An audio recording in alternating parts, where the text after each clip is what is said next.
My name is Adrian Juarez, and I originally came from Mexico. And coming into Brazil, at first I thought I was expecting to assimilate into a completely different country.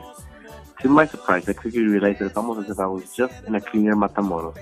At least that's what it seemed like to me, to an innocent 6-year-old me.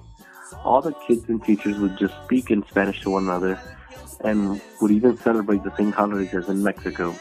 I soon came to conclude that I was just going to be living in an extension of my homeland. When I first walked into this specific class, Mexican American Studies, and I was notified that I would have to identify myself for a project, I came to a dilemma with myself. I wasn't really sure how I was supposed to do that. A thought came into my mind from the previous history course we had taken.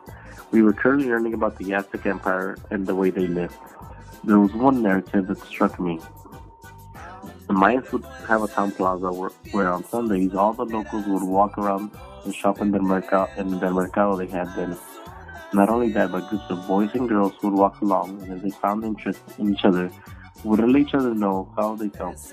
This struck me since we do something very similar on Sundays in Mexico, since town plazas are placed right outside of the main town church. Vendors would go and also set up their goods to sell, even though it mainly consists of elote nowadays.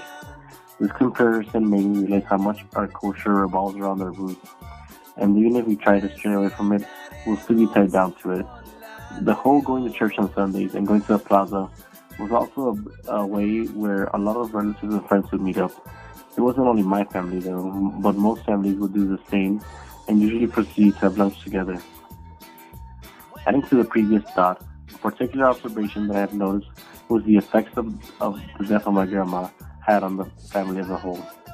Prior to her death, on her birthday, I had let her know that she was the foundation of our family, and it showed since we would always gather together in her house whenever she called upon us, as well as every holiday. Well, my statement to her became evident when she died, and the family was never the same after that. We wouldn't meet up regularly as we used to, and it always seemed like we were forced to meet up instead of doing it on our own free will. From these two nurses, I could see how the main attributes of a Hispanic family is unity. We often see with other families who usually live together with cousins and uncles, well off after they become adults. Through the early struggles of my grandparents, and even the poverty my parents had to endure, it has really set the bar high for me to take advantage of the opportunities I'm given. John Adams outlined this, that several generations within their early struggle in order for later generations to have more freedom and opportunities. The quote goes, I must study politics and war, that my sons may have liberty to study mathematics and philosophy.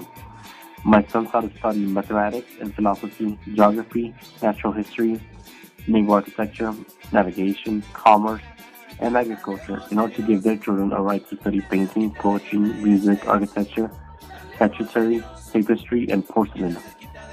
The stage right now for these opportunities would be college, since me and my brothers are the first generation to be attending college.